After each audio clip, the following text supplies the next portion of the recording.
I am going to continue the next topic in chapter 5 is concept of species. So we already know about the species is the fundamental unit of taxonomic classification. So in here we have to learn about the characteristic features of the species. A population of organisms is closely resemble each other more than the other population. That is, one group of population of the organism is closely resemble. They are differ from other group of population and they descend from common ancestor. So all the population of the organisms, they are coming from the same common ancestor only. In sexually reproducing organism means they interbreed freely in nature and producing fertile offspring only. Suppose the organism producing in a sexual way means they interbreed only in that population group only, not in the other population of the species, and they must producing fertile offspring only. These three are the characteristic features of the species. The next one is the types of species. There are two different kinds of species. The one is the process of evolution, that is biological species. The next one is the product of evolution, that is morphological species and phylogenetic species. In the process of evolution is emphasizing the maintains the species as a unit and that can result in the evolutionary divergence and speciation. Okay, the process of evolution means only they maintain the species as a unit and also it can result the evolutionary divergence. Okay, parinama valarchi and speciation, that is the concept of the process of evolution. In the product of evolution, simply we can say defining a species only, that is morphological and phylogenetic species. So product of evolution concept is emphasizes the only defining a species. Okay, so these the types of species. The next is the morphological species, which is coming under the product of evolution. So it is otherwise called as taxonomic species. So when the individuals are similar in the one group of the population and they are differ from the other group. Okay, we already know about. So that is the morphological of species. This species is not having the knowledge of the phylogenetic history, gene flow and then reproduction. Only the appearance they can calculate. Okay, so that is the morphological species or taxonomic species. The next is the biological species, that is isolation species. So here according to the Ernest Mayr in the year of 1963, these are the group of the population that interbreed and reproductively isolated from other such groups in nature. Only one group of the population of the species produces the same group of the organisms. They are differ from the other group and they must interbreed with each other only, not in the other group of the population of species, and they must produce the fertile offspring only. So this is the biological species and isolation species, which is coming from the process of evolution. The next one is the phylogenetic species concept. The phylogenetic species concept was developed by McLeish, Simpson and Whaley. So according to Whaley, he defined an evolutionary species as a single lineage of ancestor descendant populations which maintains its identity from other such lineages, which has its own evolutionary tendencies and historical fate, which means a particular organism or species, they may possess the special characteristics of their own as well as ancestor characteristics also. That is known as the evolutionary tendencies and historical fate, which is differ from the other population of the species.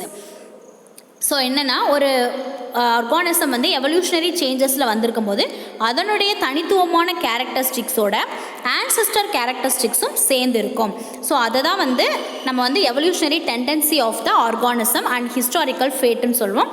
And they must differ from the other group of the population of the species, that is the phylogenetic species. The next topic is the International Code of Botanical Nomenclature. What is nomenclature? Assigning name for a plant is known as the nomenclature. So this assigning the name of a plant means This is based on the rules and recommendations of the International Code of Botanical Nomenclature, and it also deals with the names of existing and extinct organism. Existing means living, extinct means fossil organism.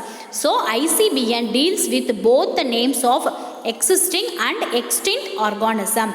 The elementary rule of the ICBN was proposed by Carolus Linnaeus in the book of Philosopha Britannica in the year 1751. He wrote a book, Philosophia Britannica, and after that, in the year of 1813, a detailed set of rules regarding by the nomenclature is proposed by A.P. de Gandolis. Okay, so he wrote the book name is Theorie Elementaire de la Botanique. Okay, so this is also one of the book. Okay. Then the present ICBN was evolved by the following same rules of Linnaeus and A.P. de Gandolis and his son Alphonse de Gandolis. Okay. Next, this is the introduction of ICBN. The next is the ICBN is changed and redesignated as a ICN. So ICN means International Code of Nomenclature for Algae, Fungi and Plants only. Okay, so ICBN after 2011, which changed their name as a ICN. So ICN stands for International Code of Nomenclature for Algae, Fungi and Plants. Next we see the rules of the ICBN. Okay, first one is the botanical nomenclature is independent of zoological nomenclature. And next one is the application of the names of taxonomic group is determined by means of nomenclatural types.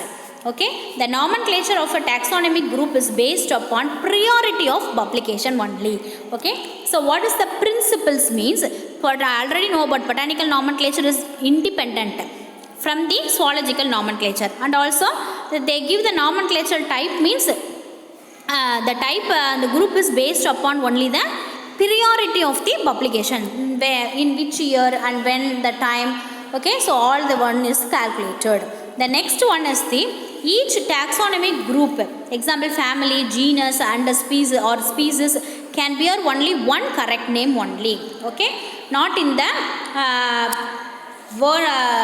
not in the particular regional name. Okay, so all the group taxonomic group which possess only one correct name. Okay, which is not differ from the place to place. Okay, it is a universal one. And the next one is the scientific names of the taxonomic groups are treated as a Latin only. Okay, and the rules of the nomenclature are retroactive unless expressly limited. Okay, so retroactive means which is created from the once upon a time. Okay, so that is the rules of the nomenclature are retroactive unless expressly limited. The next is the codes of nomenclature. So codes of nomenclature, ICN is formulated a set of rules and recommendations dealing with the botanical name of plants. So International Botanical Congress is held place in every 6 years only. So many proposals for nomenclatural changes and changes in rules are discussed and implemented. Okay, the next is the International Code of the Nomenclature for Algae, Fungi and Plants in at Melbourne in the year of 2011. That is the 18th International Botanical Congress. Okay, and then 19th International Botanical Congress was held in the Shenzhen in China in the year of 2017. And here also so many changes are accepted and released by the ICBN. Okay, and yet to be published. So both the meeting and both the congress, they are having the so many set of the changes, and after that the next year they released their changes. Okay, in the 2011 International Botanical Congress held in 2011 at Melbourne, and they made the following changes. The first one is the electronic publication. So electronic publication means the code now permits the electronic publication of names of new taxa. Suppose the new taxa is published means it may be used in a electronic publication. And next one is a English or Latin for the publication. Second change.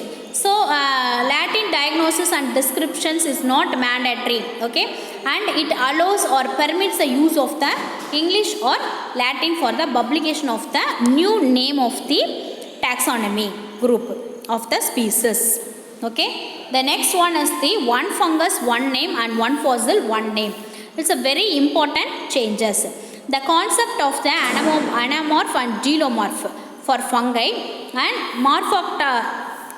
morphotaxa for fossils. Okay, anomorph and delomorph for fungi and morphotaxa for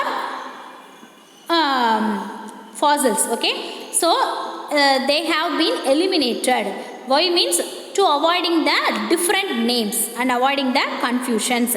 So only one fungus one name and one fossil one name is the very important change in that meeting. Okay, then last one is the registration of names. So registration of names means new fungal descriptions they must enter means they require the some of the recognized repository. That recognized repositories are two. One is the Index Fungorum and another one is the Mycobank. Okay, so here is the recognized repositories only. We can enter the name of the new fungus. Okay, so these four are the important major changes in the 18th International Botanical Congress. Okay, and 19th International Botanical Congress are yet to be published soon. Okay, so these are the changes in the nomenclatural rules. Thank you.